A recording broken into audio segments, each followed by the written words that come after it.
नमस्कार, आप सभी देख रहे हैं न्यूज 21। मैं हूं प्रियंका। खबर दोपहर में आप सभी का स्वागत है। धौलपुर के कोतवाली पुलिस थाने में तैनात उप निरीक्षक राधेश्याम खटाना का बीमारी के चलते उपचार के दौरान निधन हो गया। गत लंबे समय से खटाना घातक बीमारी से जूझ रहे थे। उप निरीक्षक की मौत से धौलपुर पुलिस बेड़े में शोक की लहर दौड़ गई है। राधेश्याम खटाना मूल रूप से डी के पानहोरी गांव निवासी है। कुछ समय पूर्व सवाईमाधोपुर से तबादला होकर धौलपुर आए थे। एसपी सुमित मेहरड़ा ने एसआई के निधन पर शोक संवेदनाएं व्यक्त की है। उनका पार्थिव शरीर को गांव पानहोरी पहुंचाया गया, जहां राजकीय सम्मान से उन्हें अंतिम विदाई दी गई। धौलपुर से संजय कसाना की रिपोर्ट। चित्तौड़गढ़ जिले के गंगरार उपखंड के सोनियाना में संचालित हो रही ग्लास फैक्ट्री परिसर में बीती रात संदिग्ध परिस्थितियों में फैक्ट्री में कार्यरत एक कर्मचारी ने फांसी लगाकर आत्महत्या कर ली। वहीं फैक्ट्री प्रशासन द्वारा इस घटना की सूचना गंगरार थाना पुलिस को दी गई, जिस पर गंगरार थाना पुलिस ने मृतक के शव को जिला चिकित्सालय की मोर्चरी में रखवाया गया। इस घटना के बाद मृतक के गांव वासियों और फैक्ट्री में कार्यरत अन्य कर्मचारियों ने फैक्ट्री प्रशासन पर गंभीर आरोप लगाते हुए कहा कि जब फैक्ट्री परिसर में एक कर्मचारी द्वारा इस तरह की घटना घटित हुई है तो इसकी सूचना मृतक के परिजनों को क्यों नहीं दी गई। वहीं इस घटनाक्रम के बाद मंगलवार को जिला चिकित्सालय मोर्चरी के बाहर पुलिस का भारी मात्रा में जाब्ता तैनात रहा। चित्तौड़गढ़ से गोपाल चतुर्वेदी की रिपोर्ट। देवी सिंह जी, क्या है मामला? पूरा मामला है मेरी ग्राम पंचायत शिमला गांव है। वहाँ एक देवीलाल जाट सनोक मोहजी जाट है। वो रोज की तरह मनो फैक्ट्री है, ग्लास फैक्ट्री सोना डिको में, वहाँ गए काम पे, रेगुलर काम किया। 8 साढ़े 8 बजे के बीच में उनके मित्र हैं, मित्रों से अच्छी चर्चा की। चर्चा करने के बाद में भोजन उसने किया। भोजन करने के बाद में कहीं साइड में गए। इसके बाद में पता नहीं उसके साथ क्या हुआ क्या नहीं हुआ। फिर लमसम मेरे फ़ोन आया था या चित्तौड़ लाने के बाद में पुलिस का, अब इस तरह घटना हो गई है, आप उन घर वालों को सूचना करना। अब हम ये कह रहे हैं भी वास्तव में जांच का विषय, जब वहाँ गांव के काम कर रहे हैं, उनके परिवार के वहाँ के सदस्य काम करते हैं, तो फैक्ट्री प्रबंधन ने उनको क्यों नहीं बताया मौके पर? तो वो देख लेते हैं, जाके आते साथ में आते हैं। तो ये जांच का विषय पुलिस जांच करेगी, वास्तव में उसके साथ क्या हुआ कैसे हुआ, ये जांच का विषय की मांग करते हैं हम। अभी ग्रामीण यहाँ पहुँचे हैं, किस तरह की और मांग कर रहे हैं? नहीं, मांग पहले तो हम पुलिस से चर्चा कर रहे हैं, मौका स्थिति के बारे में वीडियो देख रहे हैं हम। हो सकता है कि उनके परिवार के सदस्यों को वहाँ भेजेंगे, मौके पे देख के आएंगे। अगर कोई संतुष्ट हुए, कोई हम अगर सही जानकारी मिली हमारे को, तो आगे की चर्चा हम सब मिलकर बैठ के करेंगे। भरतपुर जिले के वैर थाना इलाके में भौंडे गांव में एक महिला पेड़ से लटकी हुई मिली। ग्रामीणों ने शव को लेकर वैर थाना पुलिस को सूचना दी। सीओ धर्मेंद्र शर्मा ने बताया कि महिला के हाथ पर उसके नाम का टैटू बना था। हाथ पर रामा, पत्नी सोनू लिखा था। भाई जीतू का नाम भी लिखा था।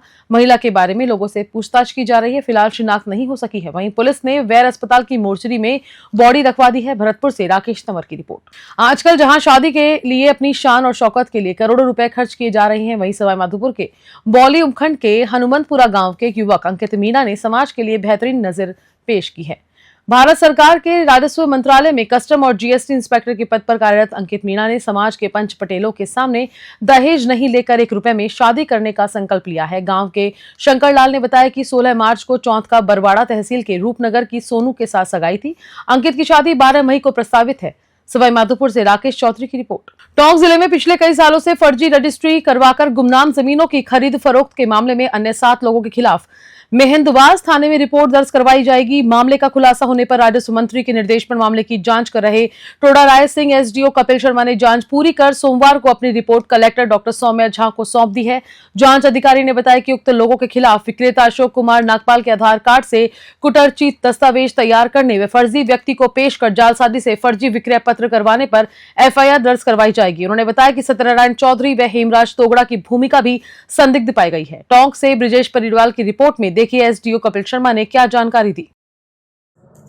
टोंक जिले में विगत वर्षों में जो फर्जी रजिस्ट्री हुई थी, उस संबंध में माननीय राजस्व मंत्री द्वारा हम एक कमेटी गठित की थी। उस कमेटी के अध्यक्ष मुझे बनाया गया था उपखंड अधिकारी टोडा राय सिंह को। इसमें इस संबंध में हमारे अभी जो जांच हुई थी, वो निमोला ग्राम में जो खसरा नंबर 51 की फर्जी रजिस्ट्री की जांच हुई थी, जिसके संबंध में हमने क्रेता और विक्रेता दोनों के गवाहों के बयान पंजीबद्ध करवाए गए। उनके जो रजिस्ट्री में गवाह थे, उनके भी बयान जो भी उन्होंने साथ में दस्तावेज संलग्न किए थे, उनकी जांच की। उस संबंध में पाया गया कि वो रजिस्ट्री पूर्णतः फर्जी थी और उस संबंध में हमने पूरी जांच पड़ताल की, तो उसमें ये तथ्य सामने आए कि जो पाकिस्तान से आए हुए जो शरणार्थी थे, हंसाराम करके ये ज़मीन हंसाराम को आवंटन हुई थी, जिसने अन्य व्यक्तियों ने उस खातेदार बन के और उसकी 5 रजिस्ट्रियाँ करवा दी। उन सभी रजिस्ट्रियों की हमने जांच कर ली, तो पाया गया कि वो कम्प्लीटली फर्जी थी।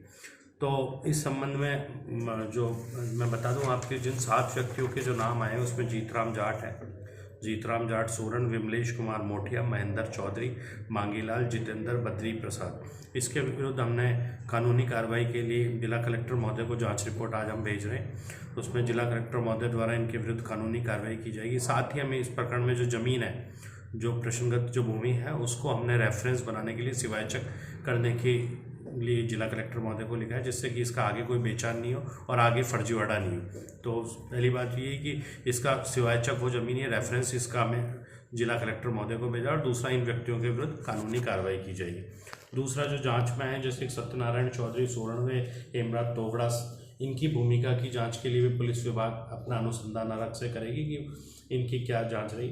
साथ ही में हमने जो अभी और भी जो हमें जो शिकायत प्राप्त हो रही है, जैसे टोंक में निमोला, अरनिया, केदार, सोरण, नूरपुर खेड़ा, सांखड़ा, इस्लामपुरा, मीरपुरा, घास, कस्बा टोंक, वजीरपुरा, मोटुका, अरनिया माल इनकी।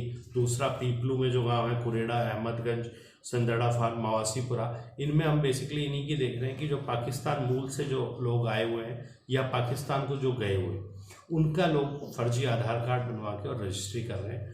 तो वो उसकी पूरी जांच कर रही है। इसमें दूनी तहसील के भी कुछ गांव हैं, पीपलू के भी कुछ है, कुछ निवाई के भी है, ज़्यादातर गांव टोंक के भी है।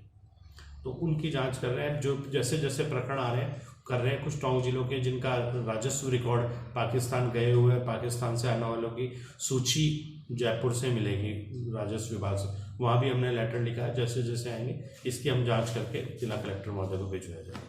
सिरोही के आबू रोड से सटी गुजरात की अमीरगढ़ सीमा पर असामाजिक तत्वों और अवैध गतिविधियों की रोकथाम को लेकर गुजरात पुलिस ने बड़ा अभियान चलाया। एसपी अक्षराज के नेतृत्व में देर रात विशेष टीमों ने निरीक्षण किया और सख्त दिशा निर्देश जारी किए। एसपी अक्षराज के नेतृत्व में एएसपी, डीवाईएसपी, एलसीबी, एसओजी और डॉग स्क्वाड की टीमों ने इलाके का निरीक्षण किया। इस दौरान वाहन चालकों का ब्रेथ एनालाइजर टेस्ट भी किया गया और मादक पदार्थ व हथियारों की तस्करी रोकने के लिए सख्त निर्देश दिए गए।